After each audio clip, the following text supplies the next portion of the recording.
Hello to everyone, कैसे हो आप सभी? आई होप आप सभी बहुत अच्छे होंगे। तो जैसे कि हम मैटप्लॉट पढ़ रहे थे, तो आज हमारा सेकंड लेक्चर है और इसके बाद एक लेक्चर और होने वाला है। क्योंकि मैटप्लॉट लाइब्रेरी काफी बड़ी है, इसमें काफी चार्ट्स होते हैं, तो उसकी वजह से मुझे इसको 2 से 3 लेक्चर्स के अंदर डिवाइड करना पड़ा है। ओके, तो सबसे पहले हम, जैसा कि हम हर बार करते हैं, आज हम देखेंगे कि सबसे पहले आज हम क्या पढ़ने वाले हैं। तो उसके लिए जो हमारे पास सबसे पहले हम आज हम जो हमने काफी चीजें लास्ट वाले लेक्चर में कंप्लीट करी थी मैटप्लॉट की, और आज हम देखने वाले हैं कि कैसे हमारी ग्राफ्स हमारे मैटप्लॉट में होते हैं। सबसे पहले हमारे पास लाइन चार्ट, जो कि मैंने आपको कल बताया था, लाइन चार्ट और ग्राफ भी बोलते हैं इसको काफी जगह पे, और बार चार्ट भी बोला जाता है और बार ग्राफ भी बोला जाता है। आफ्टर दैट हमने स्कैटर प्लॉट की बात की थी, फिर हमने हिस्टोग्राम की बात की थी, और फिर हमने पाई चार्ट की बात, एंड आफ्टर दैट कुछ 3D ग्राफ्स भी थे। तो इन सारी चीजों को एक दिन में कवर कर पाना is not easy task for me and you also. तो हम करेंगे क्या, हम आज पढ़ने वाले हैं लाइन चार्ट, बार चार्ट और स्कैटर प्लॉट। इन तीनों के कुछ कोड्स देखेंगे। कोड्स देखने के बाद इसका पहले हम इसका कंसेप्ट समझेंगे, फिर इसके कोड देखेंगे, एंड आफ्टर दैट आज के इस पार्ट में हम 1 2 3 ये तीनों चीजें कवर करने वाले हैं। फिर जो अगला पार्ट होने वाला है हमारा, उसमें हम हिस्टोग्राम पार्ट 3 जो कि होगा, उसमें हमारा पाई चार्ट, 3D ग्राफ और कुछ कस्टमाइजेशन टूल्स होते हैं, जैसे मार्कर को कैसे कस्टमाइज करना है, और आपने लेबल्स को कैसे कस्टमाइज करना है, लीजेंड को कैसे कस्टमाइज करना है, ये सब बताया जाता है। तो ये सारी चीजें हम किसमें पढ़ेंगे, हम पार्ट 3 में पढ़ेंगे। आई होप आपको ये सारी चीजें समझ में आई होंगी हम क्या क्या पढ़ने वाले हैं। अब चल के स्टार्ट करते हैं अपना लाइन चार्ट और ग्राफ के बारे में। तो सबसे पहले हमारे पास जो कि पहला चार्ट है वो हमारा है लाइन चार्ट। अच्छा, मैंने आपको एक चीज बताई थी कल के, कैटेगोरिकल कैटेगोरिकल वैल्यूज हो या फिर न्यूमेरिकल न्यूमेरिकल वैल्यूज हो या फिर न्यूमेरिकल कैटेगोरिकल वैल्यू हो, तो उस केस में हम क्या करेंगे। तो सबसे पहला हमारे पास जो केस आता है वो हमारे पास यही आता है कि जब हमारे पास एक वैल्यू न्यूमेरिकल हो, कैसी हो, एक वैल्यू न्यूमेरिकल हो, एंड दूसरी वैल्यू भी कैसी हो, न्यूमेरिकल हो, तो उस केस में हम मेनली यूज करते हैं किस तरीके का चार्ट, हम उस तरह उसमें यूज करते हैं लाइन चार्ट का। अब लाइन चार्ट का यूज किस किस जगह पर किया जाता है वो भी हम देखेंगे। जस्ट ये कल का कंसेप्ट था, इस वजह से समझाने के लिए मैंने आपको बता दिया। आफ्टर दैट इसकी डेफिनेशन देखते हैं। तो first one is the line chart are used to represent the relation between X और वाई। अब देखो, एक्स जो यहाँ पर है वो एक्स है हमारा नंबर, और जो वाई है वो वाई भी है हमारा नंबर। तो दो न्यूमेरिकल वैल्यूज होगी, तो इनके बीच में हमने क्या बना दिया, एक लाइन चार्ट बना दिया। अच्छा, क्या केवल दो न्यूमेरिकल के बीच में ही लाइन चार्ट बनाना पड़ेगा? नहीं, ऐसी बात नहीं होती है। अभी मैं आपको समझाऊंगा इसकी नीड क्यों पड़ी, और सबसे पहले हम समझते हैं कि लाइन चार्ट एक्चुअल में दिखता कैसा है। अगर मैं उसके दिखने की बात करूं, तो कुछ इस तरीके का दिखता है हमारा लाइन चार्ट, जहाँ पर इस साइड में होती है हमारे पास एक एक्स वाई एक्सिस, और इस साइड में होती है हमारे पास एक एक्स एक्सिस, और जितना भी इसका चार्ट बनता है ये इसको हम बोलते हैं एक्सिस, है ना, एक्सिस। और जितना भी चार्ट बनता है ये हमारा पूरा किसके पूरा क्या बोला जाता है, पूरा बोला जाता है हमारा फिगर। ओके, और ये क्या है, ये एक्चुअल में हमारी वो एक्सिस है जिस पर हम या फिर जो हमारा एक्चुअल में चार्ट बनता है, एक्चुअल में लाइन ग्राफ बनता है। अब ये जरूरी नहीं है कि लाइन ग्राफ केवल इसी तरीके से टिल्टेड भी हो सकता है लाइन ग्राफ कुछ इस तरीके का भी हो सकता है इस तरीके का भी हो सकता है ना। तो इस तरीके से दो वैल्यूज का या फिर एक सिंगल वैल्यू का लाइन मान मान के चलिए, मेरे पास एक पॉइंट वो जिस तरीके से आ गया y इक्वल टू 1, तो उसका ग्राफ हम कुछ इस तरीके से बना देंगे। लाइक y पे हमारी 1 की वैल्यू तो है, तो इसका ग्राफ हम कुछ इस तरीके से बना देंगे। अच्छा, अगर मान के चलिए हमारे पास कुछ इस तरीके का ग्राफ आता है, लाइक कस्टमर, तो उसका ग्राफ कुछ इस तरीके से बन जाएगा। तो इस तरीके के ग्राफ को जब हम डिजाइन करना चाहते हैं, तो उस केस में हम किसका यूज करते हैं, उस केस में हम यूज करते हैं लाइन चार्ट का। अब मैं बात करता हूँ कि इसकी हमें नीड क्यों पड़ी। सबसे पहले तो वो देखिए, वो चीज हमारे लिए थोड़ी सी मेन भी है, और कैसे बनेगा वो भी देखेंगे। तो फर्स्ट ऑफ ऑल हम देखेंगे when we have to show continuity और ट्रेंड। कंटिन्यूटी का मतलब ये है, जैसे मैं आपसे बोलना चाहूँ, मेरे पास एक डेटा है, मैं इसको थोड़ा सा क्या रखूंगा, हाँ, मेरे पास एक डेटा है एक्स और एक डेटा है वाई। ओके, तो उस केस में जो एक्स है वो मेरे पास किसका काम कर रहा है, वो मेरे पास एक्सपीरियंस का काम कर रहा है, और वाई है वो मेरे पास एक तरीके की सैलरी का काम कर रहा है। तो इस वाले केस में आप क्या करने वाले हो, आप एक लाइन चार्ट बनाने वाले हो। जैसे मैंने आपसे बोला, अगर किसी के पास 1 ईयर का एक्सपीरियंस है तो उसकी सैलरी होगी 10K। अगर किसी के पास 2 ईयर का एक्सपीरियंस है तो उसकी सैलरी हो जाएगी 20K। अगर किसी के पास 3 ईयर का एक्सपीरियंस है तो उसकी सैलरी हो जाएगी 30K। अब किसी के पास 4 ईयर का एक्सपीरियंस है तो उसके पास हो जाएगी 40K, है ना। अब आप देख रहे होंगे 1 2 3 4, तो ये डेटा कैसा है, ये डेटा कॉन्टिन्यूस डेटा है। कॉन्टिन्यूस मतलब इसमें हो सकता है कि अगर मैं एक्सपीरियंस को बढ़ा करके यहाँ पर 6 कर दूं, तो आप अपने आप समझ जाओगे कि यहाँ पर जो सैलरी आने वाली है वो कितनी है, वो 60K।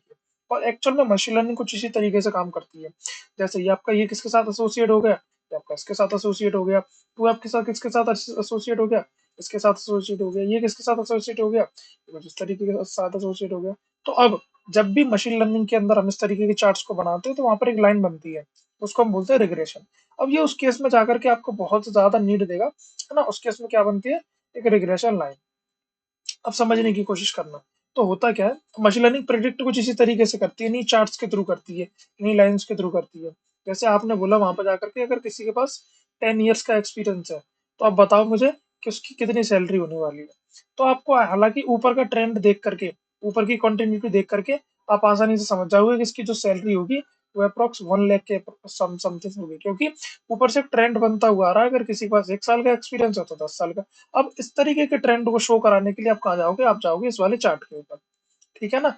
इस चार्ट के ऊपर अब ये चार्ट करेगा क्या, ये यहाँ पे लगा देगा 1 ईयर का एक्सपीरियंस, 2 ईयर का एक्सपीरियंस, 3 ईयर का एक्सपीरियंस, 4, 5, 6 एंड दिस इज 7। अब ये तो कोई एक्स की वैल्यू थी ना, तो एक्स की वैल्यू को मैंने किस पर डाल दिया, एक्स एक्सिस पर डाल दिया। अच्छा, अब मैंने यहाँ पर कर ये थी कि किसकी वैल्यू है, ये मेरे पास वाई की वैल्यू है, तो ये मैं किस में डाल दूंगा, एक्स एक्सिस में। मतलब यहाँ पर हो जाएगा 10 के, यहाँ पर हो जाएगा 20 के, यहाँ पर हो जाएगा 30 के, ऐसा करते हुए यहाँ पर 40 के, यहाँ पर 50 के। ओके, मैं इस तरीके से मैंने 5 बना लिए डेटा। अब मैं यहाँ पर करता क्या हूँ, मुझे इसकी करनी है प्लॉटिंग। अब देखो प्लॉटिंग वो किस तरीके से होने वाली है, कल भी मैंने आपको समझाया था, एक छोटा सा ओवरव्यू दूंगा कि लाइक देखो 1 1 1 की वैल्यू ये है ना, इधर से भी बन गया, ये हो गया, एक एक प्लॉट हो गया। आफ्टर दैट मैं थोड़ा सा पेन चेंज करता हूँ और यहाँ से देखो ये जाएगा ऊपर, ये जाएगा ऊपर, तो ये हो गया मेरे पास दूसरी प्लॉटिंग, मतलब दूसरा पॉइंट कुछ इस जगह पर होगा। अब तीसरी जगह पे मैं यहाँ पे आता हूँ और मैं ये देखता हूँ कि यहाँ पर मेरे पास आ गया 3, तो ये हो गया। अब देखो आप यहाँ से चेक करोगे तो यहाँ से क्या हो रहा है, यहाँ से क्यों करके सीधी लाइन बन रही है ना, कुछ इस तरीके की एक सीधी लाइन बनेगी, क्योंकि कंटिन्यूटी है इसके अंदर। अब वही तुम इस तरीके से जोड़ लो, देखो यहाँ पर 4 ईयर हो गया और ये यहाँ से जाएगा, तो देखो यहाँ पर कुछ मिल जाएगा, ये यहाँ पर 5 ईयर हो गया, तो ये हो गई कंटिन्यूटी। तो देखो, तो इस तरीके के जब हमारे पास एक कॉन्टिन्यूस डेटा होता है जो कि हमारा एक लाइन पर लाइक लाई कर सकता है, तो उस केस में हम क्या बनाते हैं, उस केस में बनाते हैं हम line chart.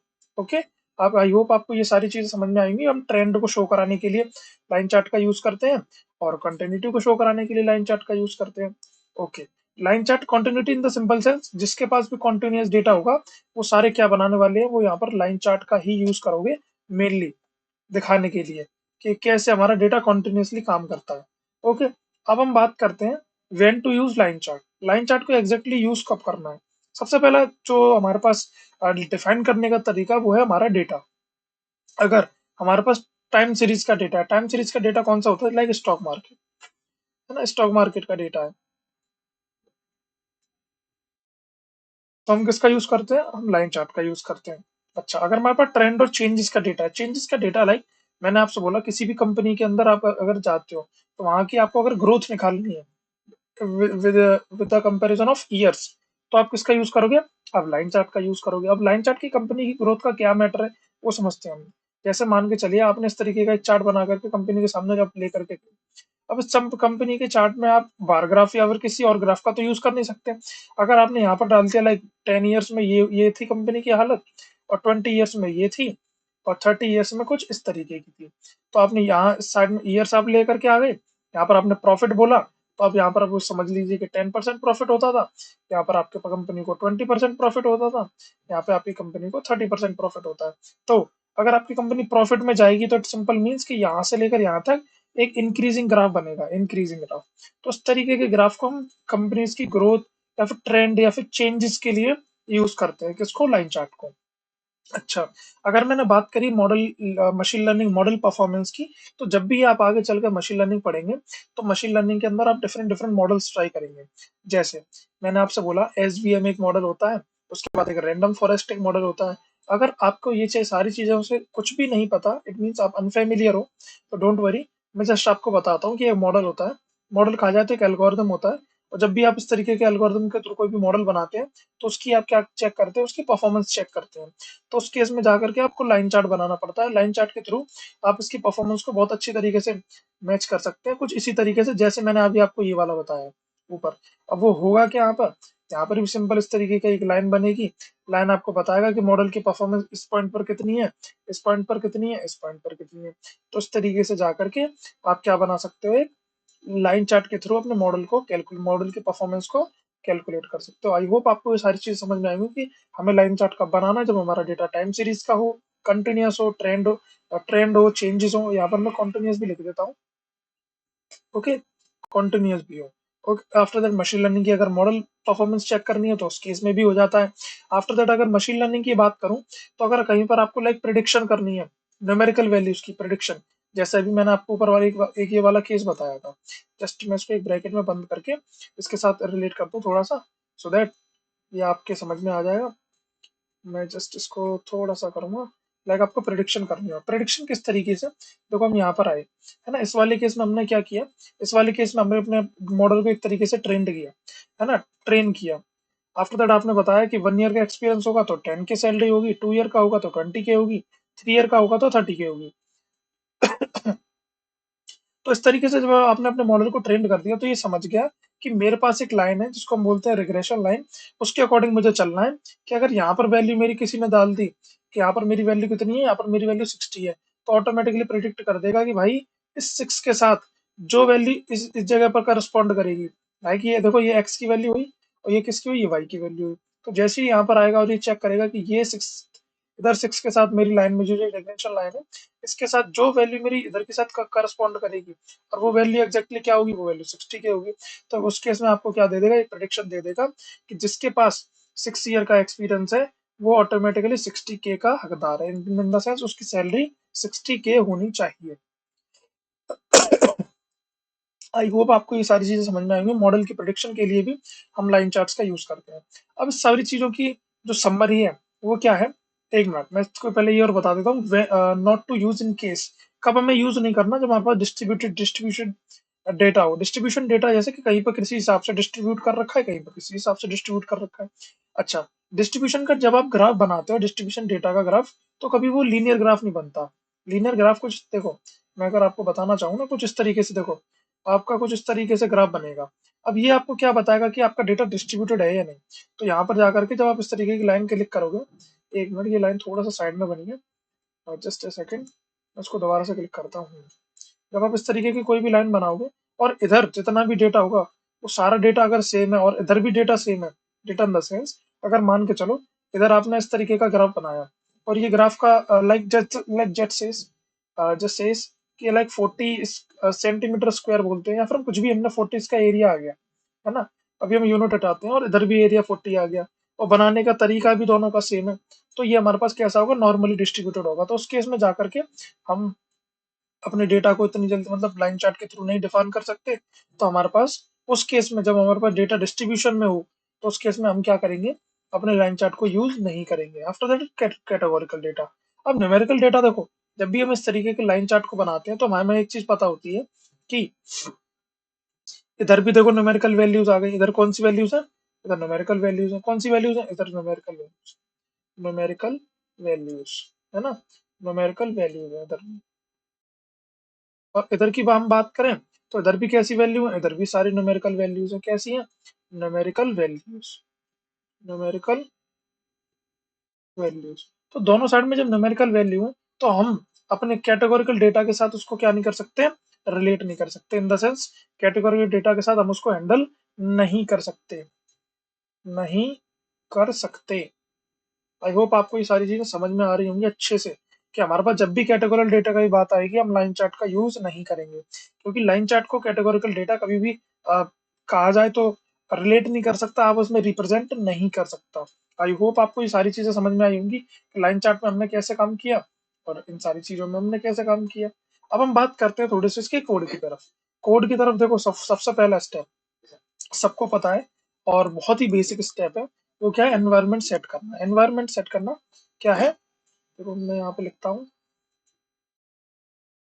Setting up environment, ठीक है ना, एनवायरनमेंट। एनवायरनमेंट सेट करना मतलब कि ये हमारे पास हो गया कैसा, पहला स्टेप, है ना। आफ्टर दैट हमने क्या करा, इसमें नंपाई को भी क्या करा, एक मिनट, इसमें हमने पहला सबसे पहला स्टेप एनवायरनमेंट सेट का नहीं लगाया, क्योंकि वो पहले से हमने क्या कर रखी है, डाउनलोड कर रखी है हमने। इसमें डायरेक्ट क्या किया, इम्पोर्टिंग की है, डायरेक्ट डायरेक्ट इसमें क्या करी हमने, इम्पोर्टिंग करी है। Okay, importing matplot. अब मैटप्लॉट को यूज करने के लिए सबसे पहले आपको इंपोर्ट करना पड़ेगा। आपने यहाँ पर आकर के क्या कर दिया, उसको इंपोर्ट कर दिया। एंड आफ्टर दैट अगर मैं बात करूँ तो आपने किसको इंपोर्ट किया, आपने numpy को इंपोर्ट किया है। जस्ट अ सेकंड, या आपने क्या किया, numpy को इंपोर्ट करा। एंड आफ्टर दैट हमने क्या किया, यहाँ पर एक एक्स वेरिएबल बनाया है ना, एक्स वेरिएबल के अंदर क्या बनाया, एक एरे बनाई है, एक्स एरे इसके अंदर, और एरे में क्या दे दिया हमने, एरे में 4 वैल्यू दे दी, 1 2 3 4। ओके, तो ये हमारे पास क्या बन चुकी है, एरे एरे बन चुकी है। ओके, आफ्टर दैट हमने इसी केस में देखो क्या करा आगे चल के, इस एक्स की हमने क्या वैल्यू बना ली, इस एक्स की वैल्यू बना ली हमने 1 2 3 4। आफ्टर दैट जो y की वैल्यू है वो क्या हो जाएगी, जैसे ही x की वैल्यू 1 होगी तो y की वैल्यू 2 हो जाएगी, क्योंकि वो उसका डबल है। अच्छा, जैसे x की वैल्यू 2 होगी y की वैल्यू 4 हो जाएगी। 3 की वैल्यू कितनी होगी, 3 की वैल्यू कितनी होगी, अगर x की वैल्यू 3 है तो y की वैल्यू 6 हो जाएगी, x की वैल्यू 4 है तो y की वैल्यू 8 हो जाएगी। तो इस तरीके का हमारे पास एक ब्रैकेट आपसे बन के आ जाएगा। और ये किसका बनेगा, ये हमारे पास किसका बनेगा, ये हमारे डेटा का बनेगा। और मैं इसको कर लेता हूँ थोड़ा सा सीधा।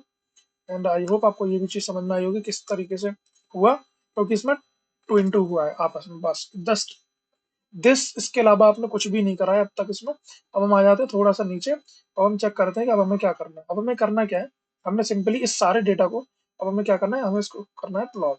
अब प्लॉट हम किसके किसके थ्रू करेंगे, प्लॉट हम शुरू करेंगे मैट प्लॉट के, किसके थ्रू, मैट प्लॉट के थ्रू। ओके, तो हम करते हैं इसको मैट प्लॉट के थ्रू प्लॉट। अब उसे करने के लिए हमने सिंपल किसका यूज करा, इस कमांड का। हमने सिंपल यहाँ पर लिखा plt डॉट प्लॉट, प्लॉट करने के बाद x Y and plt dot show. I hope आपको ये चीज समझ में आई होगी। अब हम करते हैं इसको थोड़ा सा प्लॉट करने की कोशिश करते हैं कि एग्जैक्टली होगा किस तरीके से। ओके ओके, तो अब हम करते हैं उसको प्लॉट। तो सबसे पहले हम करेंगे यहाँ पर एक लाइन पे, एक लाइन क्लिक करते हैं।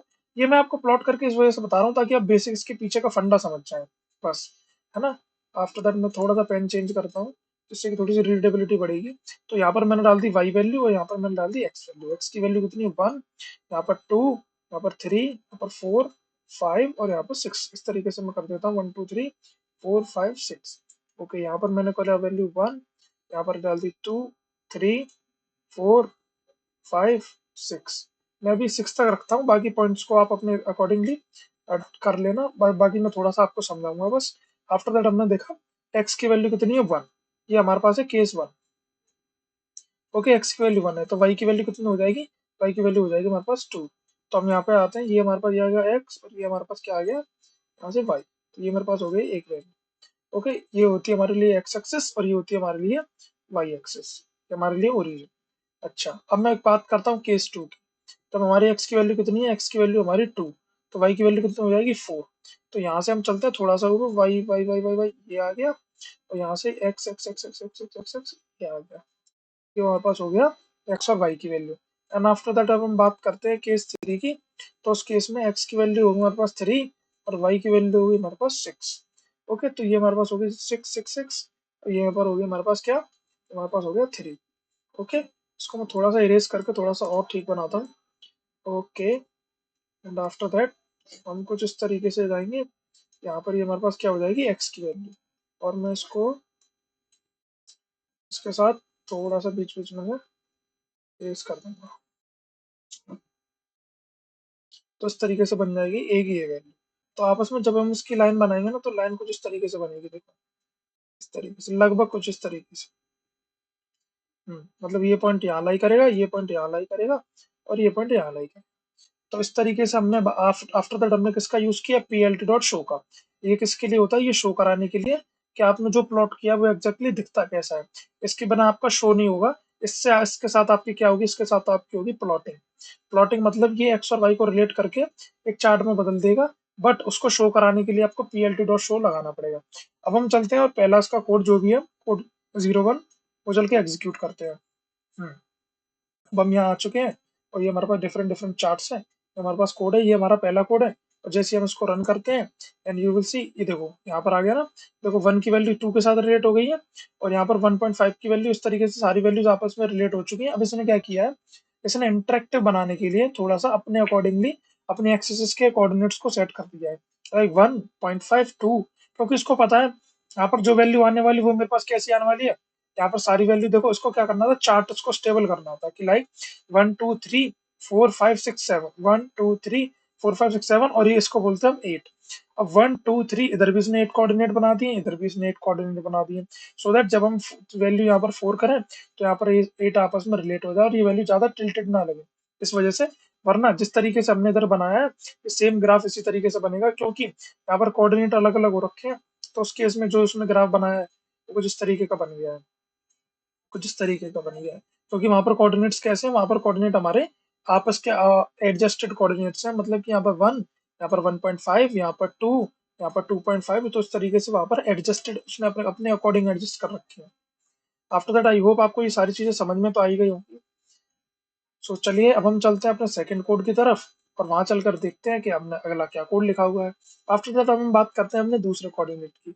अब दूसरे कोऑर्डिनेट में है क्या, दूसरे वाले कोड में है क्या, सॉरी। अब इस कोड में सब चीजें वैसी ही वैसी हैं। बस आपने किया क्या, पीएलटी डॉट शो किसके लिए यूज किया आपने, आपने पीएलटी डॉट शो यूज किया प्लॉटिंग के लिए।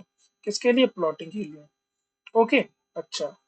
आफ्टर दैट आपने ये जो एक्स एक्स ये हमने समझे देखा है एक्स लेबल, ये आपने यूज किया लेबलिंग के लिए।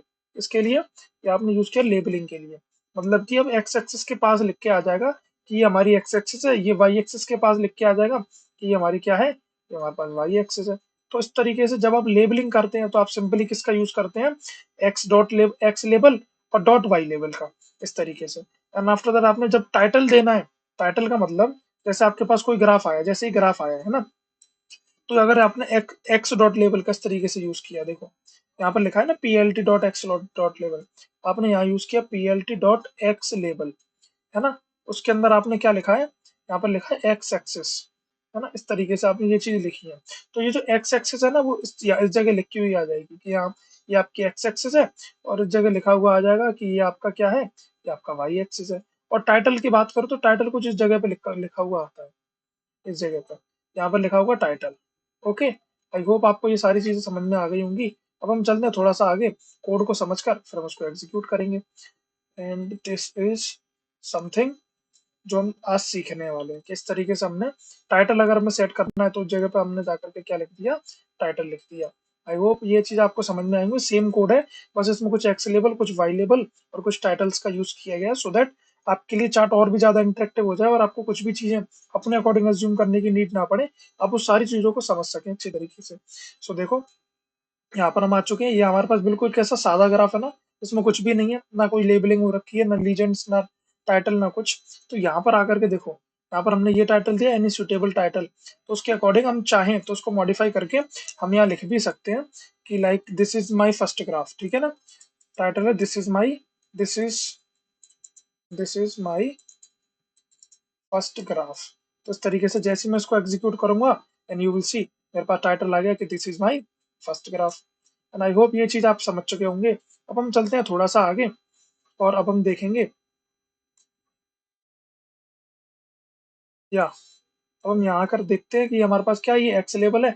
एक्स एक्सिस की जगह पर अगर मैं कुछ भी केवल वाई भी लिखना चाहता हूँ या फिर मैं केवल लिखता हूँ वाई एक्सिस, तो उस तरीके से जैसे ही मैं इसको एग्जीक्यूट करूंगा एंड यू विल सी यहाँ पर आकर के मेरा एग्जीक्यूट हो जाएगा। अब हम चलते हैं और बात करते हैं अपने तीसरे कोड के ऊपर। ये कोड क्या है, ये कोड उसी की तरह ही है, बस इसमें एनोटेशन आ गई है। अब एनोटेशन क्या होती है, एनोटेशन को समझो। एनोटेशन का मतलब ये है कि जैसे हमने ऊपर वाले कोड्स में देखा था, इधर वाले कोड्स में, है ना, कि यहाँ पर ये पॉइंट था लाइक 1 इधर आ रहा था, 2 इधर आ रहा था, बट हमें एग्जैक्टली पता नहीं पड़ पा रहा था कि यहाँ पर ये पॉइंट की वैल्यू क्या है। तो उस वैल्यू को जब हम लिखना चाहते हैं लाइक 2,1 या फिर 1,2, तो उस तरीके से वो हम कैसे देख सकते हैं, कोड देखते हैं। और ये उसी का कोड है, एक बार हम उसको समझेंगे फिर हम उसको एग्जीक्यूट करके लेके आएंगे। तो फर्स्ट ऑफ ऑल हमने यहाँ पर किया क्या, ये बार बार रिकॉल में इस वजह से करवाता हूँ ताकि आपको अच्छे से याद हो जाए। फर्स्ट ऑफ ऑल हमने इंपोर्टिंग करी, फिर हमने क्या किया, फिर हमने डाटा जनरेशन करा, फिर हमने डाटा को क्या किया, जनरेट करा। यही फॉर्मेट है, इस तरीके से चीज को लिख लो। डाटा जनरेट करा, आफ्टर दैट मैंने क्या किया, मैंने एक फिगर बनाया। समझने की कोशिश करना, फिर मैंने क्या बनाया, मैंने एक फिगर बनाया। फिगर मतलब कैनवास दिया, 8,6 का क्या क्या बना लो, बना लो। आफ्टर दैट फिर मैंने क्या किया, फिर मैंने प्लॉटिंग कर दी। क्या कर दी मैंने, मैंने कर दी फिर प्लॉटिंग। अब प्लॉटिंग मैंने किसके ब्याह पर करी है, प्लॉटिंग मैंने किसके ब्याह पर करी है, एक्स और वाई के, कि एक्स और वाई के साथ मेरी प्लॉटिंग कर दो, मार्कर रखना ओ, मतलब कि जितने भी मेरे पास पॉइंटिंग होने वो मेरी इस तरीके से पॉइंटिंग होने वाली है, इस वाले मतलब साइन के साथ। देन आफ्टर दैट चाहूँ तो मैं इस तरीके से भी स्टार से भी करवा सकता हूँ, चाहूँ तो मैं ट्रायंगल से भी करवा सकता हूँ। ओके, आफ्टर दैट फिर मैंने क्या दी थी, लाइन स्टाइल, कि लाइन स्टाइल क्या होनी चाहिए मेरे पास, लाइन स्टाइल मेरी डॉट डॉट की होनी चाहिए इस तरीके से। एंड आफ्टर दैट अब हम चलते हैं, अब हम देखते हैं एक्टली एनोटेशन की कैसे, वो हमने यूज किया है एक फॉर लूप। फॉर लूप के बाद इनमरेटर, ये भी आपको मैंने समझा रखा है, डेटा टाइप में होता है। अगर आपको समझ में नहीं आता तो आप जाकर के डेटा टाइप की वीडियो एक बार देख सकते हैं, उसमें इनमरेशन का मैंने कंसेप्ट भी बताया है और भी प्रैक्टिकल एग्जाम्पल्स हो सकते हैं, मैंने वो भी बताया। आफ्टर दैट हमने इस वाले पार्ट को थोड़ा सा अच्छे से समझेंगे अभी नीचे चल के। पहले हम इसकी एग्जीक्यूशन देखते हैं, फिर हम इस वाले पार्ट को अच्छे से समझते हैं। आफ्टर दैट क्या किया, यहाँ पर टाइटल फिक्स, टाइटल का मतलब क्या था, लाइन चार्ट विद एनोटेशन। यहाँ पर सिंपली उसका एक तरीके का नेम दिया गया है।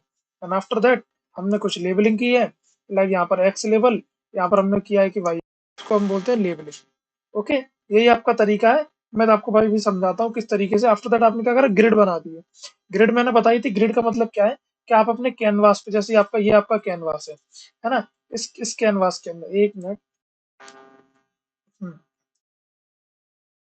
क्या इस तरीके का कैनवास है, तो इस कैनवास के अंदर आपने इस तरीके की लाइनें बना दी हैं। तो ये लाइनों से होगा क्या, आपको समझ में आएगा कि यहाँ पर ग्रिड बनी हुई है सेम, बस और कुछ नहीं है, तो इतना ही है इसमें। एंड आफ्टर दैट आपने बता दिया शो किस लिए, आप अपनी ग्राफ जो भी आपने प्लॉटिंग करी है वो आपको शो करानी है। ओके, आई होप आपको ये चीज समझ में आई होगी। चल के इसका कोड देखिए, इसका कोड है, बट मैं जैसे इसको एग्जीक्यूट करूंगा, आई होप आपको सारी चीजें पहले से समझा रखी है मैंने, तो इस वजह से कोड को समझने में, आप देखो इसमें हुआ क्या। इस वाले में देखिए, यहाँ पर हमने देखा ये क्या है हमारा, ये हमारा टाइटल है ना, ये हमारा क्या है, ये हमारी लेबलिंग हो रखी है, ये भी लेबलिंग हो रखी है। एंड आफ्टर दैट देखो, इसमें साइज क्या बना रखा था उसने, 8x10 का। ये क्या बना रखा है उसने, ये पूरा क्या है, ये जो लाइन्स हो रखी है इसको हम बोलते हैं ग्रिड। आफ्टर देखो 1,2 मतलब 1 इधर से 2 इधर से, यहाँ पर क्या हो गया, एनोटेशन आ गया। एंड आफ्टर दैट 2,4 यहाँ पर आ गया एनोटेशन, 3,6 यहाँ पर एनोटेशन आ गया, अब 4,8 यहाँ पर एनोटेशन आ गया, और इधर x की वैल्यू 5, इसकी वैल्यू 10, तो यहाँ पर भी एनोटेशन आ गया। अब हम चलते हैं, इसको थोड़ा सा डीप समझने की कोशिश करते हैं। सबसे पहले तो बात ये, हम ये समझेंगे कि एग्जैक्टली इसमें जो भी हमने देखा है अब तक, वो किस लाइक किस तरीके से वहां पर लिखा गया है, हम वो देखते हैं। सबसे पहले पहले देखो, जब हमने इस कोड को हम समझ चुके हैं अच्छे तरीके से, एक बार और रिकॉल करते हैं। फर्स्ट ऑफ ऑल आपने क्या करनी है, आपने इंपोर्टिंग करनी है। यहाँ पर मैं आपको समझाता हूँ कि फ्लो क्या रहने वाला है आपका। ओके, फर्स्ट ऑफ ऑल आपने करनी है क्या, इंपोर्टिंग। आपका पहला स्टेप क्या हो जाता है, यहाँ से पहला स्टेप हो जाता है आपका, आप यहाँ से इंपोर्ट करना, आपने फाइल सारी इंपोर्ट करनी है। आफ्टर दैट आपने क्या देखना है, आपने डेटा के पास जाना है। डेटा के पास जाने के बाद आपने फिर क्या करना है, आपने फिगर सेट करना है एंड उसको प्लॉट कर देना है। उसकी किसकी पैरामीटर सेट करने के साथ साथ आपको यहीं पे पैरामीटर भी सेट करने हैं इसके। ओके, फिर आफ्टर दैट अगर आपने एनोटेशन करनी है तो एनोटेशन करो, अगर नहीं तो फिफ्थ स्टेप में आप इसका टाइटल टाइटल लगा सकते हैं, आप इसकी लेबलिंग कर सकते हैं, लेबलिंग करने के साथ साथ आप इसकी लीजेंड्स बना सकते हैं। एंड लास्ट स्टेप है वो है सिक्स्थ, कि आप उसको क्या करा दो, शो करा दो। एंड आई होप ये भी आपको अच्छे से समझ में आ गया होगा। मैं इसके बाकी आपको नोट्स प्रोवाइड कर दूंगा, तो वहां पर आपको ये चीज और भी ज्यादा आप मतलब एक रिटन फॉर्म में मिल जाएगी। ओके, तो छोटा सा छोटा करके थोड़ा सा मैं इसको यहाँ की साइड में लगा देता हूँ। ओके, सो अब हम चलते हैं और इस वाली अच्छे से समझते हैं। फॉर आई, ये क्या, ये हमने क्या किया, ये हमने क्या लगाया, ये हमने लगा दिया फॉर लूप, है ना, ये हमने क्या लगा दिया, फॉर लूप। अच्छा, एक्स और वाई क्या है, एक्स एक्स क्या है मेरा, एक्स कोऑर्डिनेट, एक्स कोऑर्डिनेट, इसको मैं इरेज ही कर देता हूँ, अब समझ में तो आपके आ ही गया होगा। ओके, आफ्टर दैट अब हम फिर हम बात करते हैं, वाई क्या है हमारा, वाई कोऑर्डिनेट, क्या हमारा वाई कोऑर्डिनेट। इनमरेट जो है वो हमारा क्या है, वो हमारा है डेटा। आफ्टर दिस जो हमने जिप, सॉरी, फिर हमने जो जिप का यूज किया, ये हमने क्या किया, ये हमने उसकी एक तरीके से उसको बाइंड किया है। क्या किया, बाइंड। बाइंड किसके अंदर किया है, एक जिप फाइल, मतलब जिप तरीके का मतलब एक फॉर्मेट फॉर्मेट हमने बनाया है कि भाई एक फॉर्मेट बना दो कि आपको इसमें क्या जाना है, टपल की फॉर्म में उसको, यहाँ पर टपल की फॉर्म में जो कि एक्स कॉमा वाई होनी चाहिए, है ना, किसकी फॉर्म में, फॉर्म में, जो कि कैसी होनी चाहिए हमारे पास, एक्स कॉमा वाई होनी चाहिए।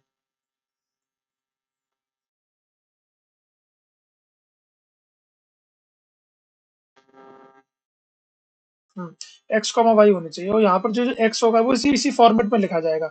इन द सेंस अगर आपके पास कोई लिखी है 1,2, तो 110% वन वैल्यू वो एक्स की है और वाई वाली वैल्यू वो किसकी है, वो वाई की है। तो इस तरीके से हमने क्या की, इसकी जिपिंग कर दी है। ओके, आई होप ये भी चीज आपको समझ में आएगी। अब हम बात करते हैं ये क्या है, एक फंक्शन है।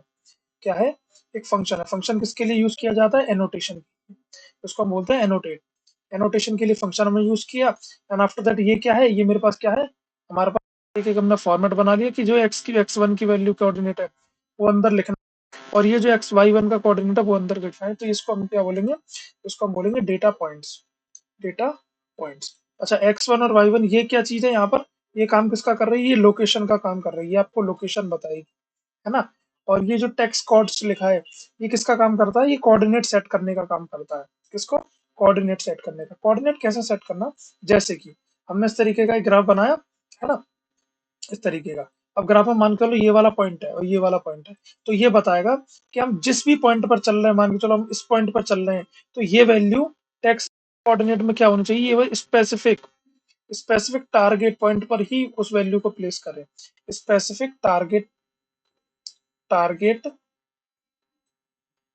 मिनट, स्पेसिफिक टारगेट वैल्यू के पर ही उस पॉइंट को क्या करे, उस पॉइंट को करे रिप्रेजेंट। ओके, मतलब कि अगर इस पॉइंट पर हम चल रहे हैं तो इस पॉइंट पे यहाँ पर वैल्यू लिखी जाए 1,2। ओके, आफ्टर दैट हम बात करते हैं एक्स वाई की। ये क्या होता है, इसको हम बोलते हैं डिस्प्लेसमेंट। यस, वैल्यूज के अंदर डिस्प्लेसमेंट कितना है, वैल्यू से कितना दूर लिखना है, उस तरीके से, है ना। तो हमने ये सिंपल बता दी कि वैल्यू से 10 कुछ एक वैल्यू होती है कि उतना डिस्प्लेस करते हैं ना, मतलब कि अगर वैल्यू इस तरीके से लिखी है तो उससे कुछ 10 कुछ यूनिट है, उसके उतना दूर इससे लिखना है। आफ्टर दैट हम इसकी बात करें तो उसको हम बोलते हैं हॉरिजॉन्टल अलाइन, हॉरिजॉन्टल अलाइनमेंट। कि आप हॉरिजॉन्टली किस तरीके से आप लिखना है, कि आपको लेफ्ट लिखना है, क्या आपको राइट लिखना है, इस तरीके से, या फिर आपको सेंटर में रखना है। बट यहाँ पर डिफॉल्ट सेंटर है, तो इस वजह से ये वैल्यू जितनी भी लिखी ये सारी कहाँ लिखी जाएगी, ये वैल्यू सारी सेंटर में लिखी जाएगी। आई होप आपको ये सारी चीज अच्छे से समझ में आ गई होगी। उसको मैं कर देता हूँ एक ब्रैकेट में बंद।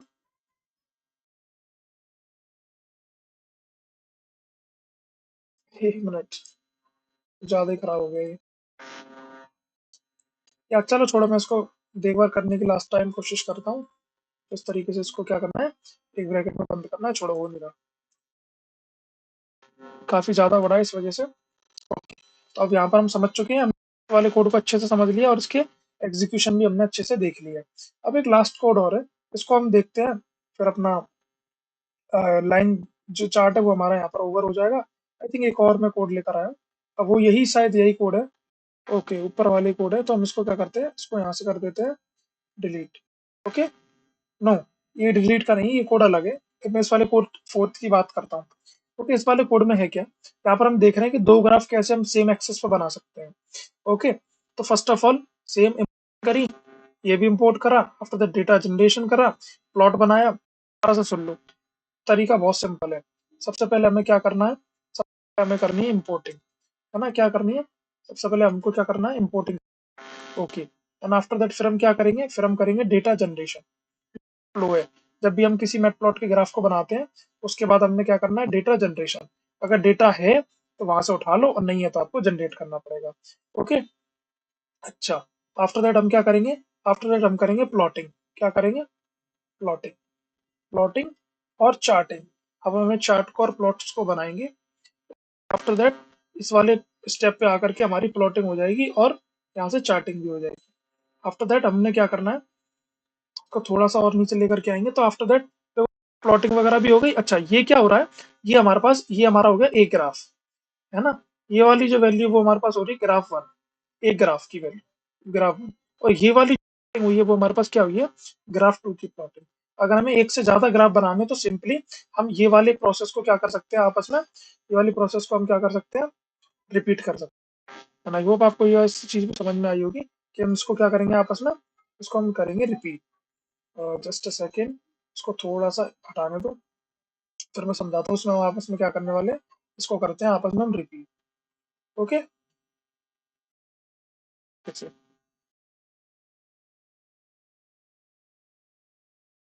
इसको हम क्या करेंगे, इस वाले स्टेप को अगर हमारे पास एक से ज्यादा हमें ग्राफ बनाने हैं तो इस वाले स्टेप को हम आपस में कर सकते हैं रिपीट।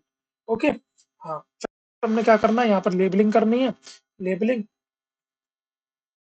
लेबलिंग कर सकते हो, यहाँ पर हम कर सकते हैं तो लीजेंड वगैरह जो भी कुछ सेट करने हैं, पर हम बोलूँ तो एनोटेशन वगैरह वो हमें देना है इस वाले स्टेप में, है ना। उसको भी मैं क्या करता हूँ, उसको भी मैं क्लोज कर देता हूँ ब्रैकेट के अंदर, एंड ये हो गया क्लोज। एंड आफ्टर दैट इस वाले स्टेप पे हमें क्या करना है, सिंपली ये सब के बाद लास्ट में हमें क्या करा देना, ये लास्ट में हमें करा देना शो। एंड इस तरीके से this is the complete work flow, कैसे आप अपने ग्राफ को बना सकते हैं।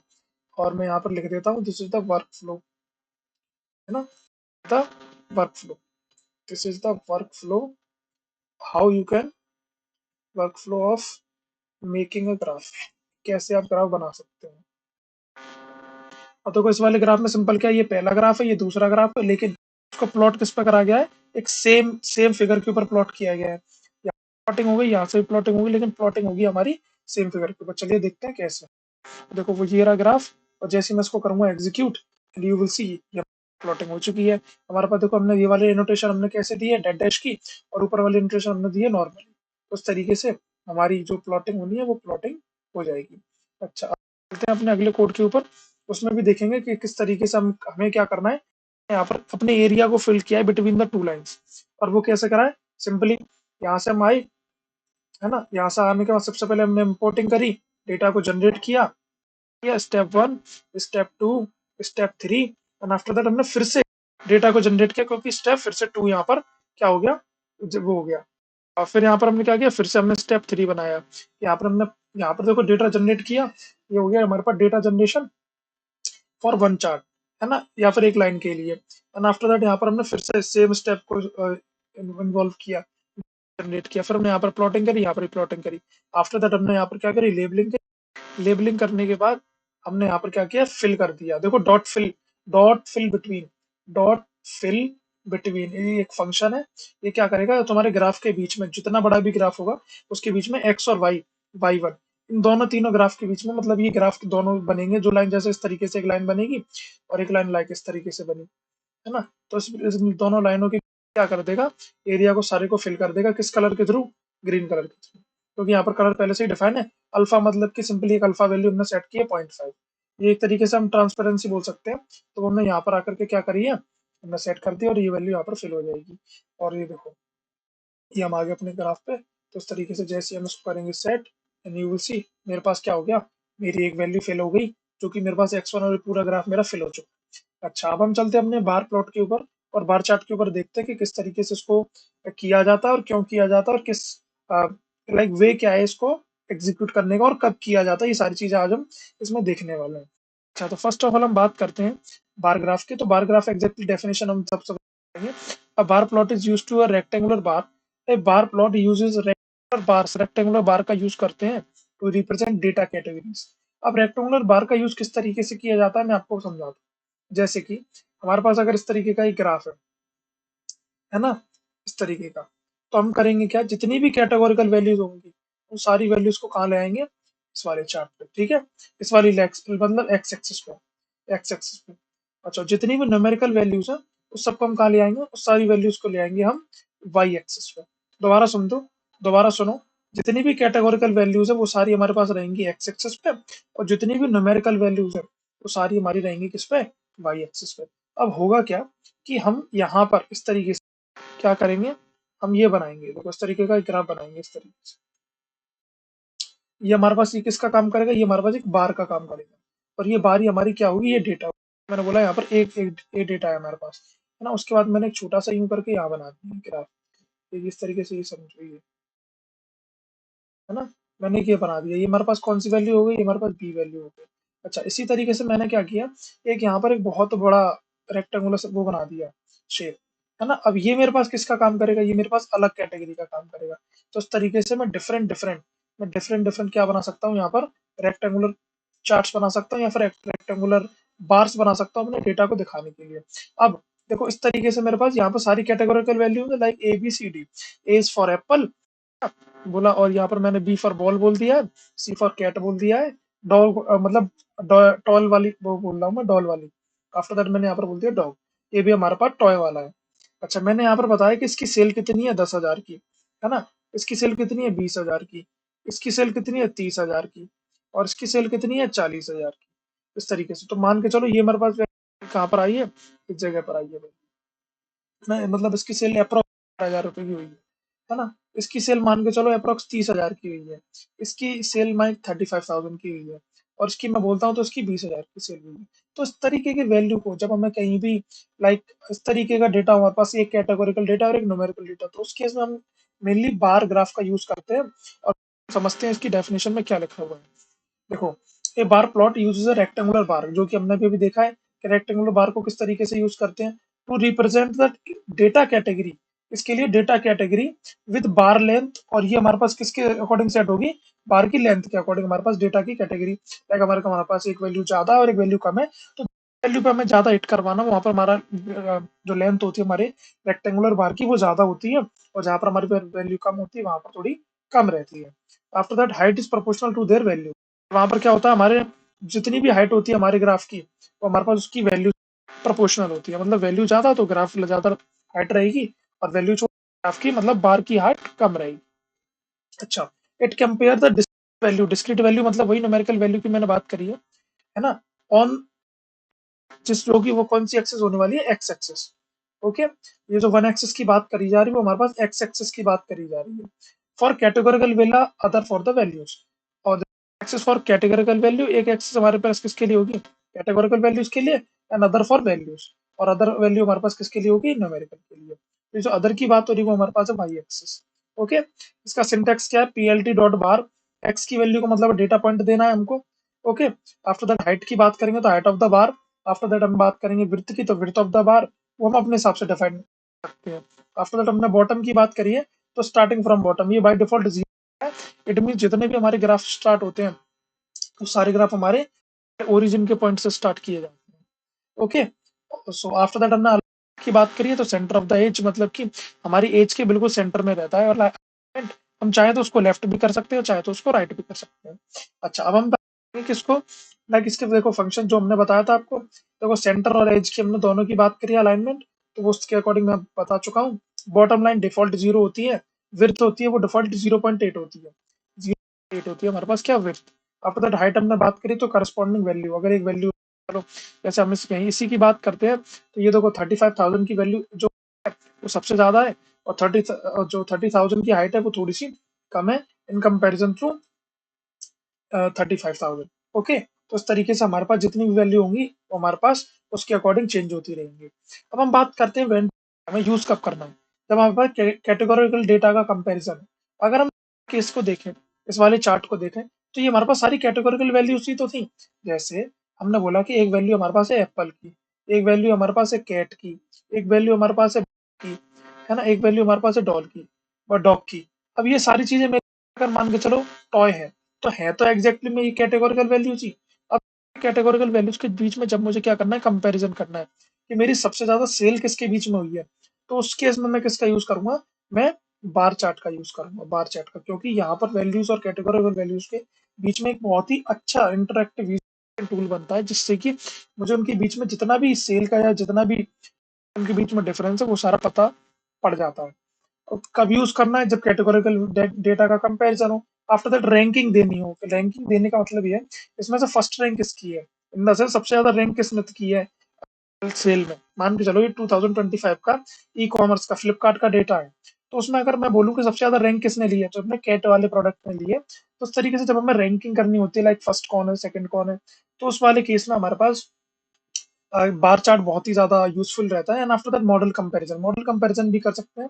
किस तरीके से, इस तरीके से मान के चलो इस वाली वैल्यूज पे अगर मैं बात करता हूँ इस तरीके की वैल्यू पे।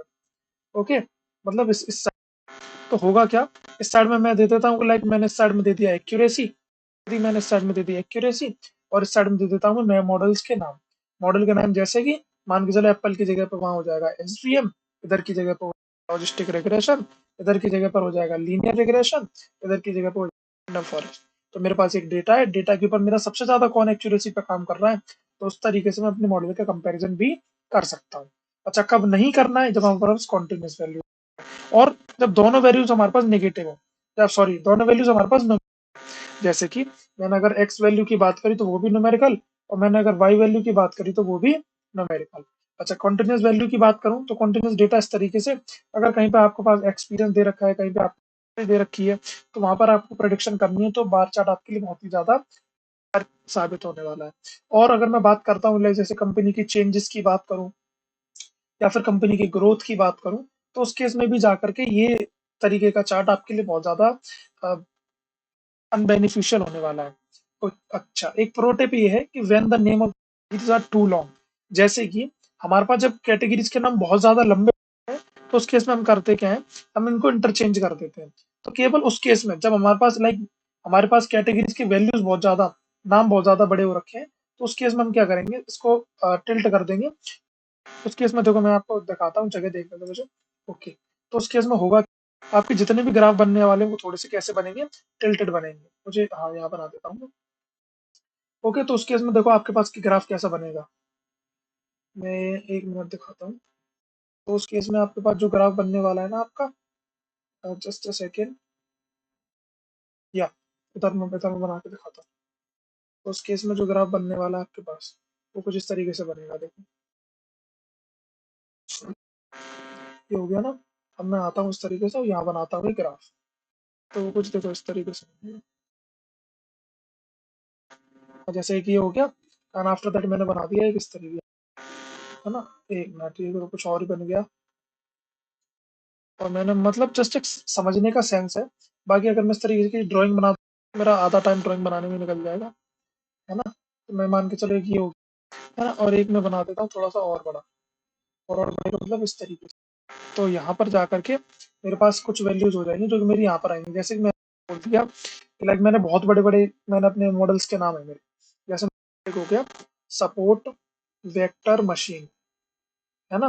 ये मेरे पास कितना बड़ा नाम है। अगर मैं यहाँ पर देखो, जब इन नाम्स को होता क्या प्रॉब्लम है एग्जैक्टली, जब आप इस तरीके के चार्ट्स बनाते हो, तो एक्स एक्सिस आपके पास इतनी बड़ी नहीं होती कि सारा है।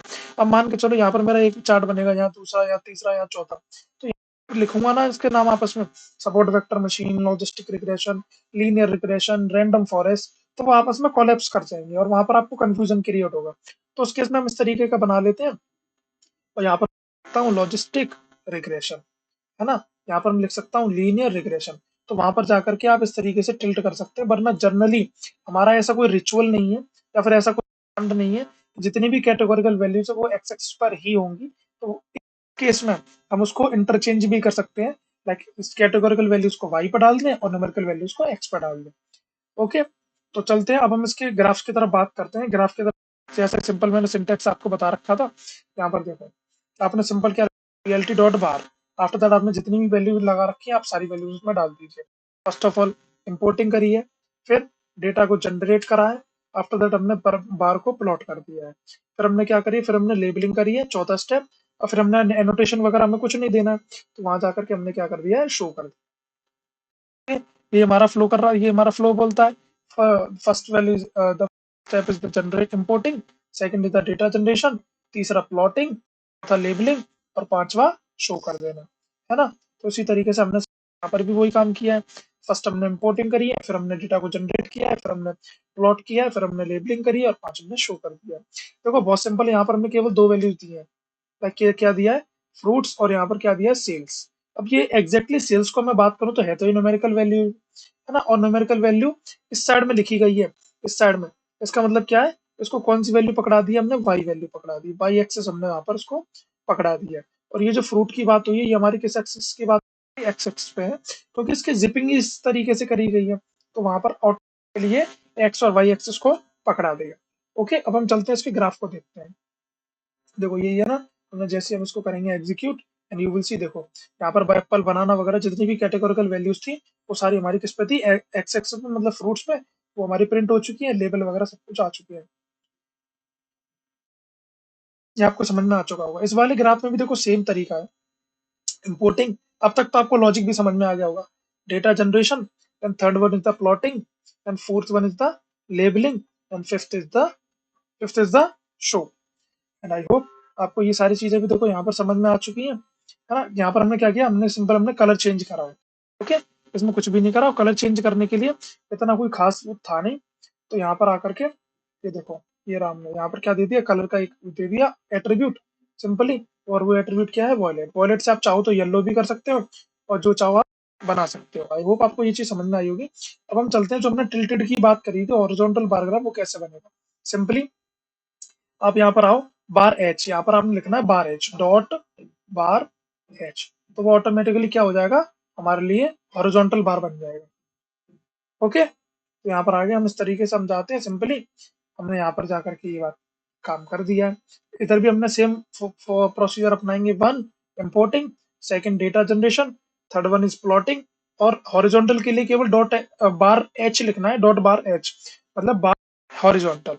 एंड आफ्टर दैट यहाँ पर हमने क्या किया, लेबलिंग, तो यहाँ पर हमने क्या किया, and this is how the simple procedure of making matplot bars इसी तरीके से है। अच्छा, यहाँ पर आकर के हमारे सारे कोड भी खत्म हो चुके हैं, हम समझ भी चुके हैं कि किस तरीके से काम करना है। अब हम चलते हैं अपने लास्ट कंसेप्ट, जो कि हमारा स्कैटर प्लॉट, उसके ऊपर बात करते हैं। और उसके कुछ कोड्स हैं, अप्रोक्स 3 कोड्स हैं उसके, एंड आफ्टर दैट ये चैप्टर आपके लिए खत्म हो चुका है। चलिए चलते हैं, इसको स्कैटर प्लॉट को जल्दी से खत्म कर देते हैं।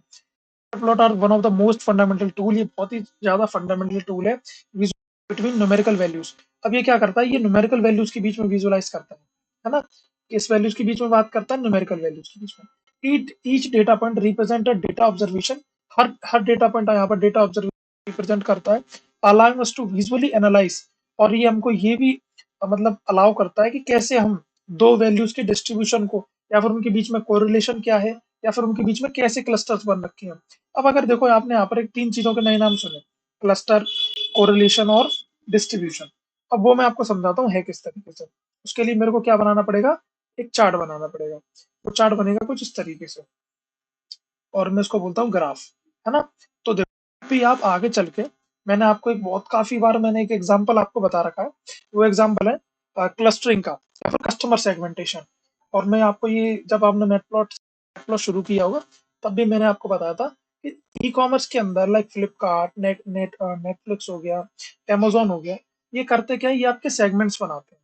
सेगमेंट्स कैसे कि ये रिकमेंडेशन देते हैं। रिकमेंडेशन किस बेस पे, मान के चलो आप जैसे आप मानो पर्सन वन, है ना, आपको इंटरेस्ट है फुटवियर्स खरीदने में, कि आपको जूतों का भाई बहुत शौक है। दूसरा एक पर्सन है, तो शर्ट्स में बहुत मतलब दिलचस्पी है। तीसरा एक बंदा है जिसको पेंट्स बहुत कलेक्ट करना बहुत पसंद है। या फिर चौथा एक बंदा है जिसको परफ्यूम कलेक्ट करना, लगाना बहुत पसंद है। तो होगा क्या, आप मैक्सिमम ये एनालाइज करेंगे कि आपने लाइक महीने में 100 बार परफ्यूम खरीद लिया, या फिर साल में 100 बार परफ्यूम खरीद लिया।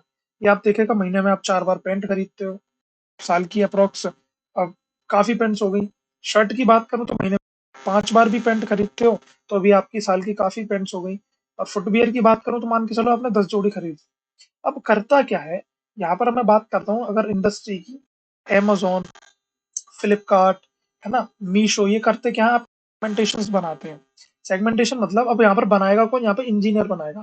और इंजीनियर में कौन, डेटा साइंटिस्ट की बात करें तो वो बना सकता है, एमएल इंजीनियर बनाएगा। तो होगा क्या, ये आपके सेगमेंट्स बनाएंगे। सेगमेंट्स कैसे बनाएंगे, मान के चलो यहाँ पर ये कैटेगराइज करेंगे इस तरीके से, मतलब एक डेटा बनाएंगे जहां पर क्या होगा कि बहुत सारी एक तरीके की न्यूमेरिकल वैल्यू, जो तरीके का आपका रेक्टेंगुलर टेबुलर फॉर्म में डेटा होगा, और उसमें लिखा होगा कि भाई इस बंदे को, एक मिनट ये थोड़ा टिल्ट हो गया है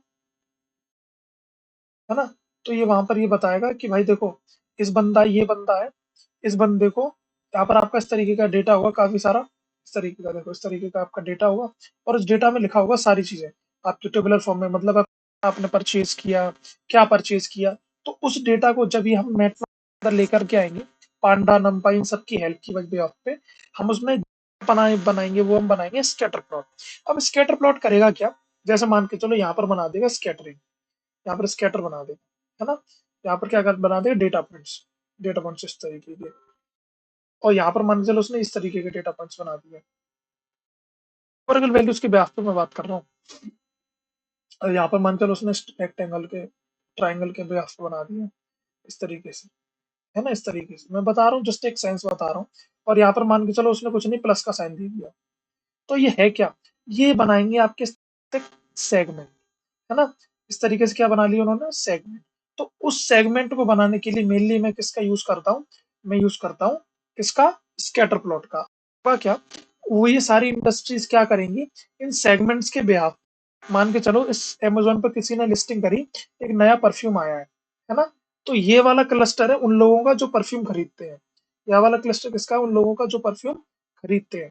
तो करेगा क्या अमेज़न डायरेक्टली हर किसी को परफ्यूम की सजेशन ना दे करके सबसे पहले रिकमेंडेशन देता है इन लोगों को जो परफ्यूम एग्ज़ैक्टली खरीदते हैं और परफ्यूम में दिलचस्पी रखते हैं।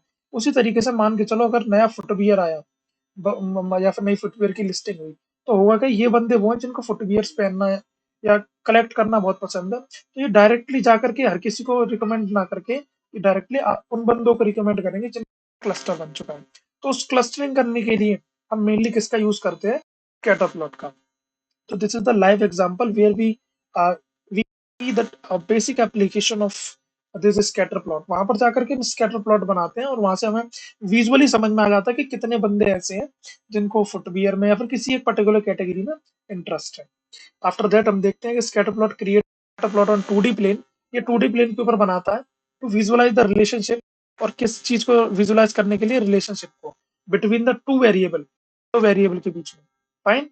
With the same title, axes labels added for the clarity and context. ये चीज तो अलग है, टाइटल वगैरह एक्सेस ये सब क्लैरिटी के लिए किया जाता है, वो हमें पता भी है। अच्छा, ये इसका क्या है? सिंटेक्स है। सिंटेक्स के अंदर पीएलटी डॉट स्कैटर करना है। सिंपल डेटा पॉइंट्स हम दो देंगे। आफ्टर दैट हमने क्या दे दिया? मार्कर का साइज। यहाँ पर हम मार्कर का साइज भी डिनोट कर सकते हैं, जो भी हमें देना है, लाइक 2 3 या फिर जो भी हम अपना देना चाहते हैं मार्कर का साइज, हम वो यहाँ से क्या कर सकते हैं? सेट कर सकते हैं अपना।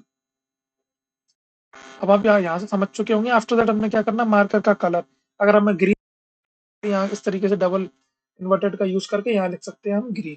आफ्टर दैट मार्कर शेप हमें देनी है, लाइक हम जीरो भी इस तरीके से ओ दे सकते हैं, ट्रायंगल दे सकते हैं, स्टार दे सकते हैं। तो वो हम अपने यहाँ पर जाकर के, हमें जब कैटेगरी डिफरेंशिएट करनी है तो उस केस में जाकर के हम उसको लिखना मैंडेटरी हो जाता है। जैसे कि मान के चलो मैंने ये वाला स्कैटर प्लॉट करवाया on the behalf of footwear, जिन बंदों को पसंद है वो बनाएंगे, तो उनके लिए मैंने मार्कर का यूज कर लिया, किसका? स्टार का, है ना? यहाँ पर मुझे परफ्यूम वालों के लिए मैंने ओ का यूज कर लिया, तो वहां पर जाकर के मुझे मार्कर सेट करना पड़ता है। इस वजह से ये मार्कर की बात है। इसको हम बात करते हैं colour map. Colour map set करना होता है तो वहां पर हम जाकर के ऐसा सेट कर देते हैं। अल्फा मतलब ट्रांसपेरेंसी, जो कि मैंने बताया था लास्ट में भी, ये ट्रांसपेरेंसी का काम करता है। 0 का मतलब ट्रांसपेरेंट, 1 का मतलब ओपेक। आफ्टर दैट कलर के मतलब एजेस कैसी रहेंगी, मार्कर की एजेस किनारे कैसे रहने वाले हैं, ये बताता है। आफ्टर दैट लेबल देता है कि like legend label for character, जैसा वो हम समझते हैं पहले में। अच्छा, इस वाले हम ग्राफ ग्राफ को देखते हैं। बहुत ही बेसिक ग्राफ है, बहुत ही बेसिक, जिससे कि आपको समझ जाएंगे कि किस तरीके से एक्चुअल में स्कैटर प्लॉट बनाते हैं। तो first of all, हमारा बेसिक प्रोसीजर, फर्स्ट स्टेप क्या है? डेटा को इंपोर्ट करना। दूसरा स्टेप क्या है? डेटा को जनरेट करना, है ना? तीसरा स्टेप ये वाला जो है वो तीसरा स्टेप है, ये क्या है? डेटा को प्लॉट करना। क्या है? प्लॉटिंग करना, मतलब चार्टिंग करना उसकी। एंड आफ्टर दैट ये जो हमारे पास ये वाला स्टेप है, ये 3 लाइनें जो लिखी गई हैं, हमारे पास क्या है? फोर्थ स्टेप, मतलब लीजेंडिंग, और काइंड है तो उसकी लेबलिंग करना, एनोटेशन वगैरह लगाना। And this is our fifth and last step, जहां पर हम क्या सिंपली शो करते हैं अपने डेटा को। These 5 steps are the basic step जिसको फॉलो करके हम अपने मैटप्लॉट को बना सकते हैं। ओके, तो हम चलते हैं और जल्दी से अपने कोड को देखते हैं। तो यहाँ करके हमने देखा स्कैटर प्लॉट का ये कोड है। कहीं हमने इसको क्या कर दिया, देखो यहाँ पर आकर के सारी वैल्यूज आ गई हमारे पास एक्स और वाई की। अब देखो ये वैल्यू कौन सी है? यहाँ पर देखो एक्स की वैल्यू कोई 12 है और वाई की वैल्यू 99 है। तो देखो हमारे पास पहली वैल्यू यहाँ पर होगी कहीं पर 12, यहाँ पर कहीं पर, है ना? और 99 के अकॉर्डिंग पहली देखो ये वाली वैल्यू आ गई हमारे पास। तो इस तरीके से हम क्या कर सकते हैं? सिंपली अपने एक्स और वाई एक्सिस को यहाँ पर स्कैटर प्लॉट के थ्रू हम रिप्रेजेंट कर सकते हैं। अच्छा, अब हम बात करते हैं अपने देखो एट्रीब्यूट्स के साथ जो हमने देखा था अभी, है ना? वो कहाँ गया? वो ये रखा। ओके, देखो इस तरीके के ग्राफ में मैंने आपको बता रखा है सारी चीजें। हमने देखो यहाँ पर क्या किया, एक एक्स वैल्यू बनाई, इंपोर्टिंग वगैरह हमने कर ली है, वो हमारे पास पहला स्टेप है। अगर नहीं हुआ तो उसको फॉलो करो। एंड आफ्टर दैट इसको हम बोलते हैं डेटा जनरेशन। डेटा को जनरेट किया, आफ्टर दैट हमने यहाँ पर साइज भी दे दिया end to end. After that X Y, अब यहाँ पर होगा क्या? मान के चलो 1 और 2 का एक पेयर बनेगा, लाइक 1, 2 का, तो उसका साइज क्या है? उसका साइज होना चाहिए 30। ओके, 2, 3 का पेयर जो बनेगा उसका साइज होना चाहिए 80। तो यहाँ पर अपने अपने अकॉर्डिंग साइजेस को भी वेरिएट करवा सकते हैं with the use of array. Array बोल सकते हैं या को लिस्ट बोल सकते हैं। ओके, एरे हम बोलेंगे तो वो थोड़ा अदर लैंग्वेजेस में वैलिड होता है, बट इसमें हम बात कर सकते हैं कि यहाँ पर हमने क्या बना दिया? एक लिस्ट बना दी। ओके, फिर आफ्टर दैट हमने देखो यहाँ पर अल्फा दे दिया, मतलब ट्रांसपेरेंसी भी हमने बता दी 0.5 होनी चाहिए। एजेस का कलर भी हमने बता दिया ब्लू होना चाहिए, और लाइन विड्थ हमने बता दी कि लाइन की जो विड्थ होती है वो हमारे पास 2 होनी चाहिए। एंड आफ्टर दैट हमारा देखो फर्स्ट स्टेप कर दिया, दूसरा स्टेप कर दिया, ये हमारे पास कौन सा स्टेप है, हमारे पास है तीसरा स्टेप।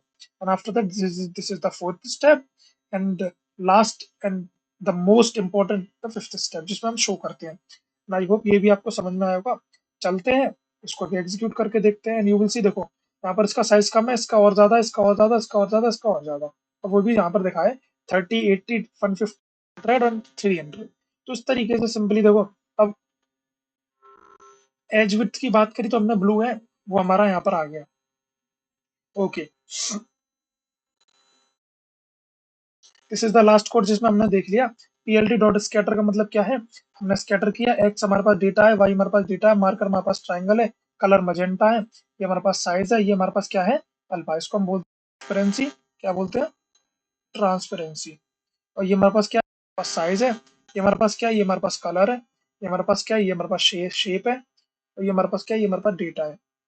एंड इस तरीके से आप सिंपली अगर किसी और उसमें भी चाहिए, लाइक शेप कोई और होना चाहिए, तो वहां पर जाकर के भी मैं अपना साइज प्लॉट करवा सकता हूँ इस तरीके से। And I hope this is the very simple steps which to be followed, and for your support. Thank you for watching. आज का लेक्चर हम यही खत्म करते हैं, मिलते हैं कल के लेक्चर।